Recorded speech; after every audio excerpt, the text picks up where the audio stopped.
If you'd like to make your NFL games a little more interesting, you've come to the right place. It's the Even Money Podcast with Ross Tucker and Steve Fezzik. Yeah, Vegas, baby, Vegas. It is the Even Money Podcast, presented, of course, by DraftKings Sportsbook or the regular DraftKings app. Just use the code Ross when you take advantage of those two awesome applications, which, by the way, is the real name of app. You probably didn't know that. I'm Ross Tucker, former NFL offensive lineman, 5 teams, 7 years. Those of you that check us out on YouTube, youtube.com/Ross Tucker NFL, can see the helmets and game balls and stuff like that behind me. The YouTube page also, by the way, a really good way to see the highlight clips of the other shows. Ross Tucker Football Podcast, going to be joined by Dallas Cowboys first-round pick Micah Parsons later in the week. Tomorrow we'll have Andrew Brandt. Nobody more qualified to talk about the Aaron Rodgers situation, which, by the way, Steve and I will address today. I want to get Steve's thoughts. He's got some opinions on the NBA. He's got some thoughts on some of the season win total numbers, getting a little iffy post-draft, Broncos, Packers, and Steve's reaction to that. And, of course, we're going to go through the NFL draft and all of our bets. We actually did quite well. We normally do. So we'll get to those as well. I'm at Ross Tucker NFL, Twitter and Instagram, Facebook. We are at Ross Tucker Pod. I appreciate any social media interaction ever. He is Steve Fezzik at Fezzik Sports. Hello there, Steve.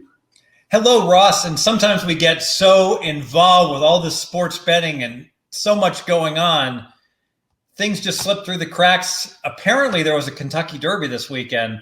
I didn't hear about it. You know, I didn't realize it until Friday, and I thought, oh, man, that's a pretty big betting thing. We probably should have referenced it. But most people listen to us for our NFL bets and some side bets, because I think most people are mainly football bettors, and then they've got some side bets.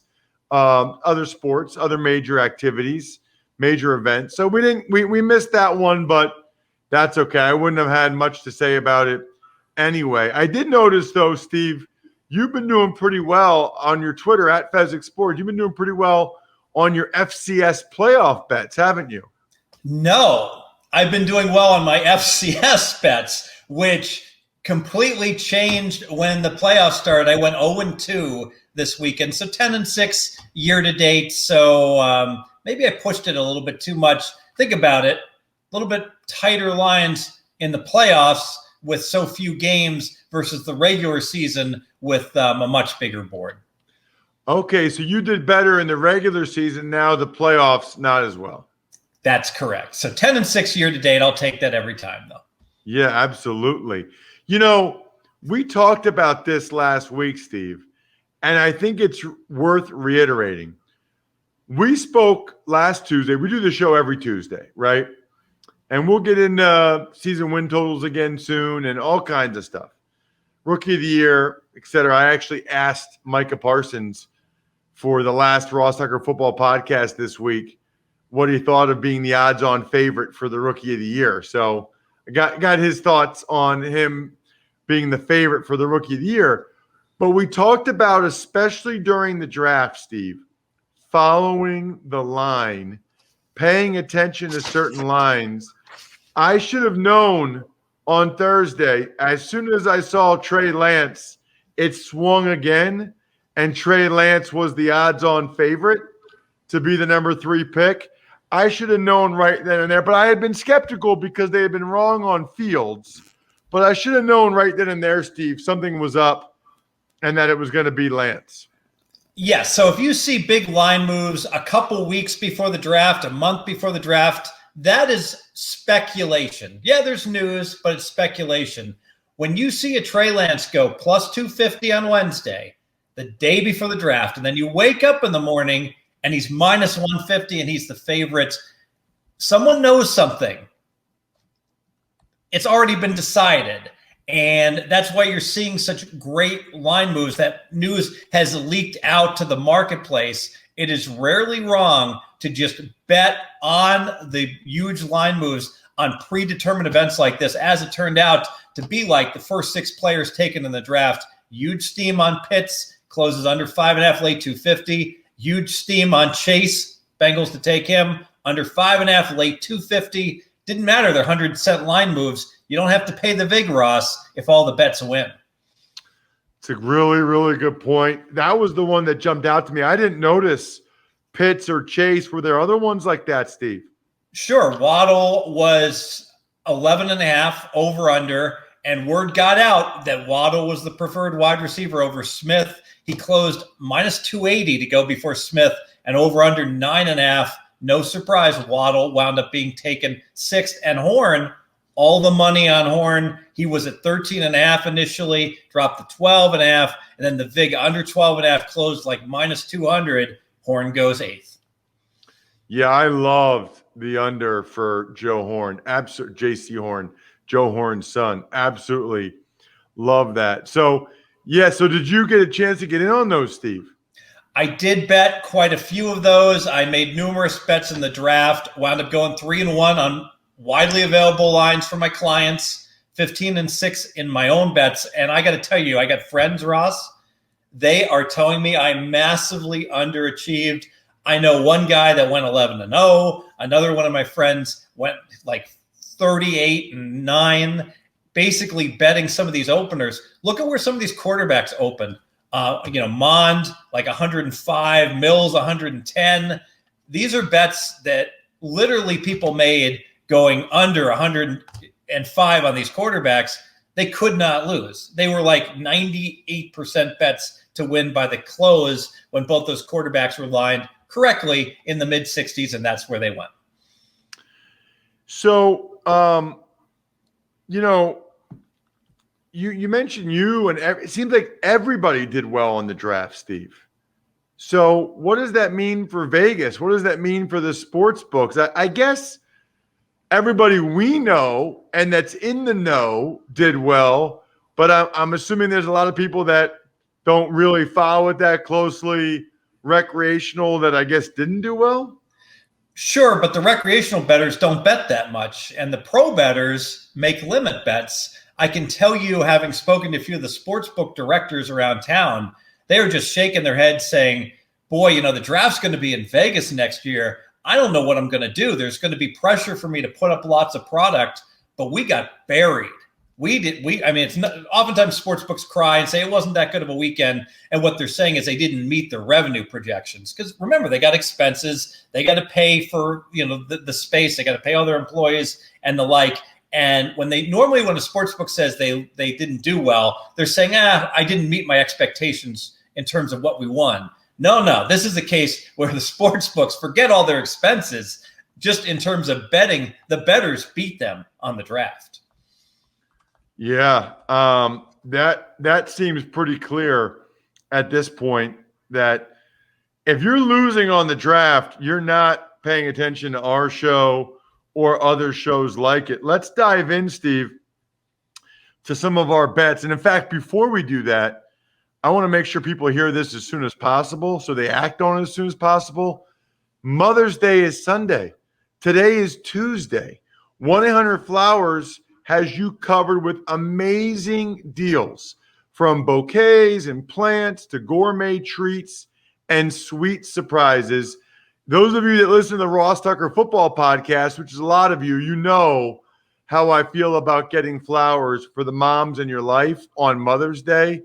It's huge. It should be mandatory. They love it. In fact, my mother-in-law, my mom, my wife's grandmother, Oma, they're all getting their 1-800-Flowers bouquets tomorrow.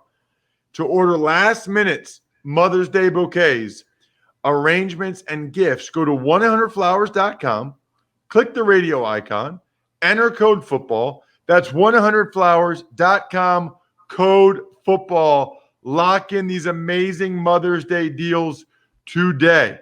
All right, so let's look at some of our bets, Steve. I had more than you did. So we'll start with mine. I had 3 sort of long shots. Four kind of long shots. One hit, three did not. The best one, Steve, you remember we talked this out together last Tuesday.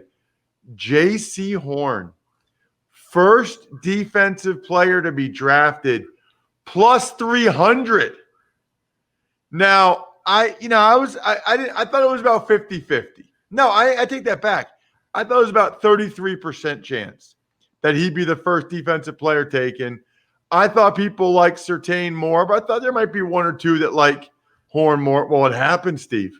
The Carolina Panthers took him at number 8, first defensive player drafted, a plus 300 score for our listeners who were very excited about that one. Yeah, absolutely. And Surtain was basically locked in the entire draft, likely to go to Dallas. And it was curious, that Dallas didn't even get him at 10 because he went 9. But basically, Surtain was projected to go way before Horn, and Surtain stayed the same, and Horn just kept gaining. And by the time of the actual draft, like I said, his over-under was very comparable to Surtain. My favorite top 32 pick on the DraftKings Sportsbook app was Eric Stokes at plus 130. You kind of heard that he was probably going to go late round 1 as a corner. That's exactly what happened. He went to the Green Bay Packers. So that was another one that hit with plus money, plus 130 for that. And then, the ones that were bad for me were first guy at a position to be drafted. Took a shot with Rashawn Slater. I loved it at plus 650. I gave it out anyway at plus 250. Didn't happen. Penei Sewell went first. Okay. And then the big long shots were Javonte Williams, the running back, plus 500, and the linebacker Jeremiah Owusu-Koramoah, plus 500 to be the first linebacker drafted. Williams, first running back drafted.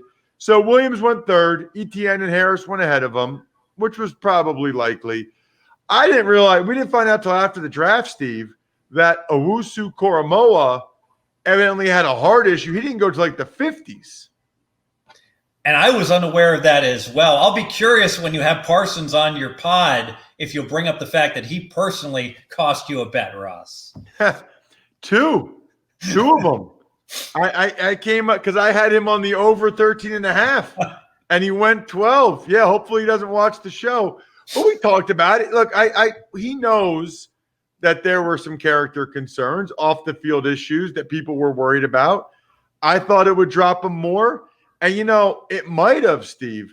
It's amazing. Like, it would be so fun to see how the draft unfolds if the Niners took Mac Jones at 3, or if Carolina at 8 or Denver at 9 took a quarterback. So many different things happen. Then the Cowboys at 10 take Surtain. Then I don't know what the Eagles probably sit there at 12. I don't know what they do because I think the Giants take Devontae. And I mean, the whole thing is, it really is a fascinating exercise. But then I did really well on your favorite bet, Steve. The over-unders, really well. Justin Fields plus 120, over 7.5. Boom. And by the way, I don't know if grades are greater on the Even Money podcast. I don't know if he went through and graded all these, but I went back and listened. And you can do the same or watch it on YouTube, whatever. But I had Justin Fields plus 120 on the over 7.5. That hit. Kyle Pitts on the under 5.5. That hit. Caleb Farley over 21.5. That was close, Steve. 22. 22. I didn't think he was going to go 22. That one was close, but ultimately it came through to get Farley. He hit the over. Now, let me ask you. Love guys like this with injuries or issues. Now, it's possible. Have you ever thought about this, Ross? When you came on and talked about how he didn't have feeling in 2 of his toes, that Ross Tucker personally could have sandbagged Caleb Farley in the draft if that information got out. So you cost Caleb Farley money, perhaps, but you won. No, because it was Rappaport and Pelissero who had tweeted that or had written about that. I just tweeted about it and talked about it. But, yeah, that would be pretty nice if that was the case. The only over-under I missed on was Micah Parsons, who I've known about since ninth grade. I met him when he was a junior in high school. I had over 13.5. He went 12 to Dallas. I still think if Dallas doesn't take him, he goes later than that. But it doesn't matter. That's what happened. So that's a no. And then I got I thought this was a great bet, Steve. Patrick Surtain under 10.5 at minus 159. That was another yes. So ultimately, I hit 4 out of 5 of my over-unders, 1 out of 4 of my long shots.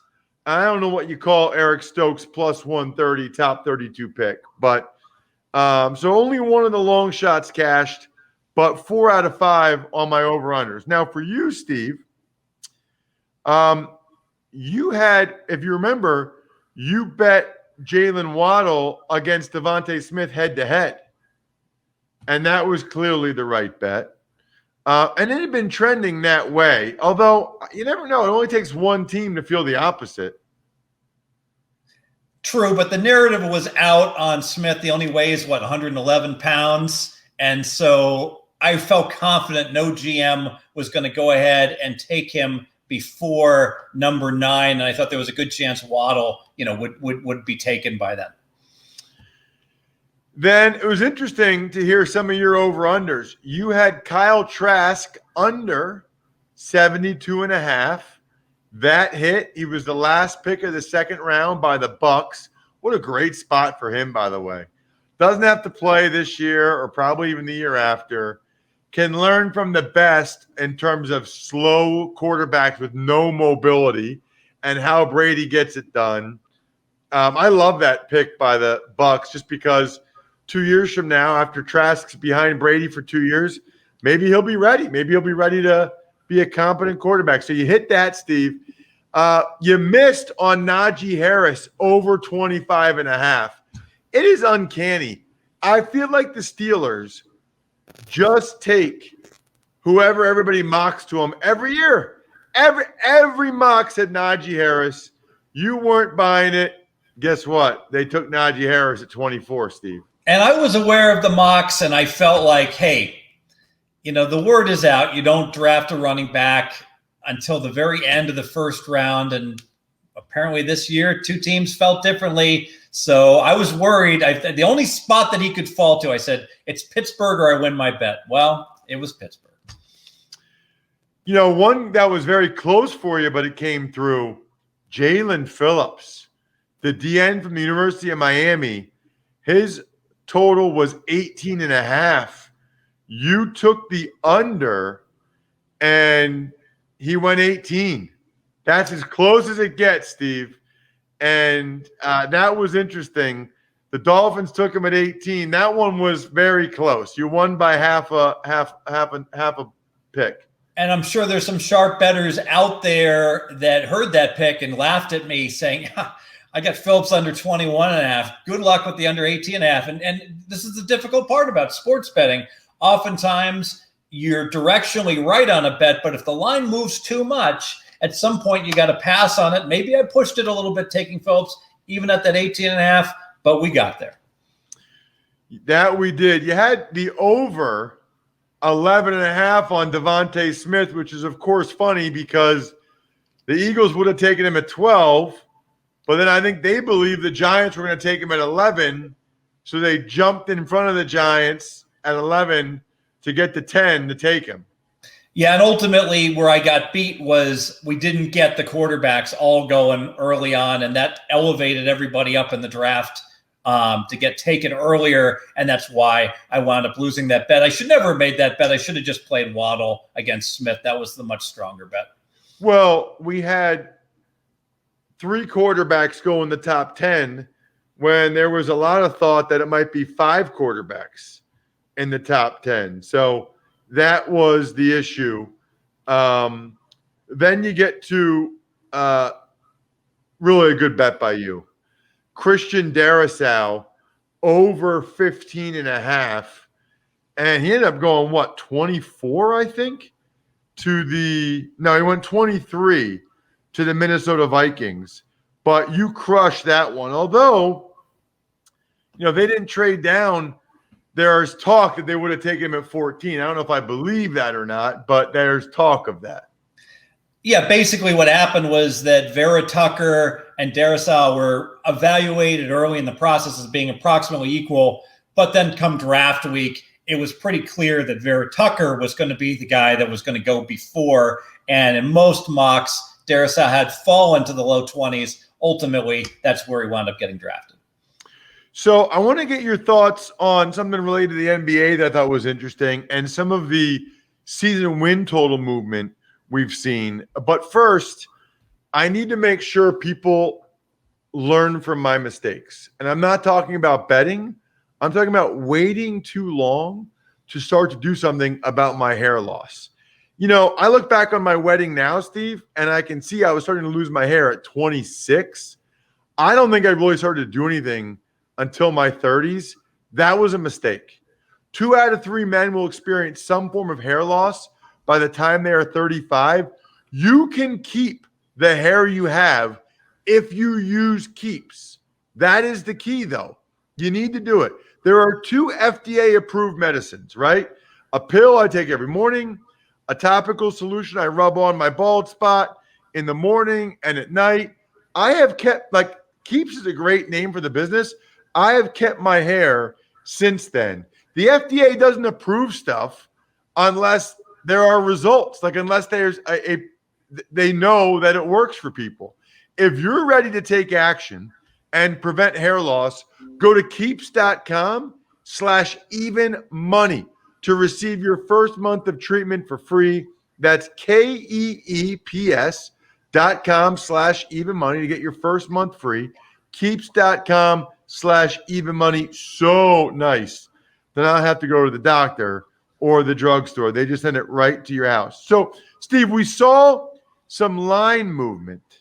And the line movement post-draft season win totals, people are getting nervous about the Packers with this Aaron Rodgers stuff. And the Broncos. People really seem to think he might go to the Broncos. I don't know if it was the report from Mark Schlereth or the fact that the Broncos didn't draft a quarterback, but it certainly seems like there are some people that think this trade to the Broncos might happen. Yeah, so what's interesting is that the draft itself, almost no movement in the futures and the season wins. A couple exceptions. The Atlanta Falcons went up from 7 wins to 7.5. Markets love the fact they went with the tight end. They're going to stick with Ryan, stability, bump them up half a win. But most of the movement is not associated with the draft. It's associated with news, and you nailed it, the Aaron Rodgers news. So Green Bay off the board for all of their bets, but the dominoes are falling in terms of the implications of what could happen. So Aaron Rodgers right now, minus 125 to be on with the Packers to start the season. So he's only a small favorite. Where might he go? Well, Denver and the Raiders are 2 of the spots that have been discussed. Denver has been the one spot that has been favored in the lines, which is curious to me because Denver does not have a competent quarterback to trade to Green Bay. You'd think the Raiders would be the favorite. The bottom line is the Denver season win number was 7.5 just a week ago. Now it's 8 3/4, 9 juice to the under. So big movement, and it makes sense. If Denver should get Aaron Rodgers, how much is that upgrade worth? Well, then Denver's season win number probably should be 11 instead of 7.5. Vegas has split the difference and made it just a little bit less than 9. The Raiders are the most curious team. They were lined at 7.5.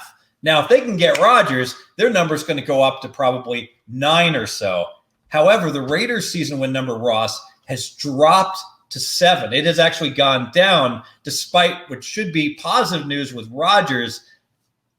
I'm kind of surprised by this. I don't think the markets like the Leatherwood pick in the first round, but the Raiders got a good pick in the second round in the TCU safety Morig. So it doesn't seem like that news should be enough to lower the Raiders. I think the narrative is among the sharps is the Raiders have overachieved the last 2 years. You look at how many games they won versus how many points they were outscored by. The Sharps do not like this Raider team. I don't think they like Gruden, and they're a team they want to bet against. Wow, that's interesting. Very interesting. You would think it would go up, and man, I guess you don't know, but I'm tempted to take that under on the Broncos. I'm tempted to think the Packers are not going to let Rodgers go and to take the under 9 with Drew Lock and Teddy Bridgewater at quarterback, Steve. What do you think? Yeah, really good roster for Denver, but Drew Lock, one of the 3 worst starting quarterbacks. Teddy Bridgewater should beat him out. I've got Bridgewater rated, I think, right around 22nd best. But I got to be honest, the fact that Bridgewater gets run out of town for Sam Darnold, who would know better than Carolina in terms of how good Bridgewater is? That is not a ringing endorsement. I know you also had one NBA observation, Steve, before we wrap up the show. It looks like Steve froze. Yeah. Well, maybe we'll just wrap up the show like that. You know what? It's not that important to get an NBA response from Steve. So I'll just wrap things up. Steve can tweet out his NBA observation. I can tell you what it was, okay? He had a power surge. He just texted me. Anyway, he said the number 6 seed in the NBA is very, very important. So that's what you need to know. Number 6 seed, NBA, very important when it comes to their futures and the betting. That doesn't happen very often where during the show, Steve gets a power surge.